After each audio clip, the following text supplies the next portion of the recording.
Ziyambi's legal defense collapses, exposes Tagware's funding of Army and ZANU-PF. The 17th of October 2025. Spread the love. ZANU-PF Secretary for Legal Affairs, CDE Ziyambi Ziyambi, is facing mounting criticism following the release of his 25-page response to Vice President Constantino Chiwenga's explosive the 17th of September dossier, a document accusing powerful businessmen of capturing both the state and the ruling party. In his attempt to defend President Mnangagwa and discredit Chiwenga's claims, Ziyambi inadvertently admitted that businessman KUTYA Tagware financed parts of the 2017 military operation and contributed $1.6 million and 5 million liters of fuel to ZANU-PF and the Army. Analysts say this revelation turns his legal rebuttal into a confession of corporate capture at the heart of government. What Ziyambi intended as a patriotic defense has become proof of systemic compromise,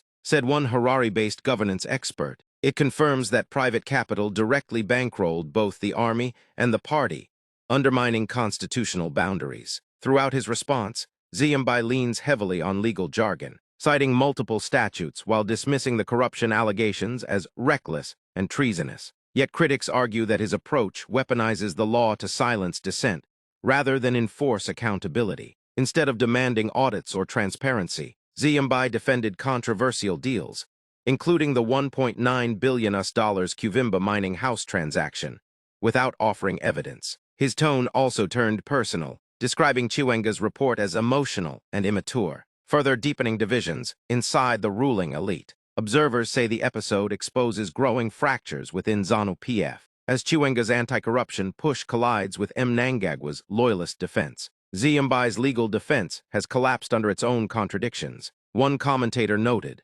"It doesn't clear Mnangagwa, it confirms Chiwenga's point that state and party power have been captured by private financiers." For more political updates and in-depth analysis, like, share, and subscribe to Zim News Live YTS.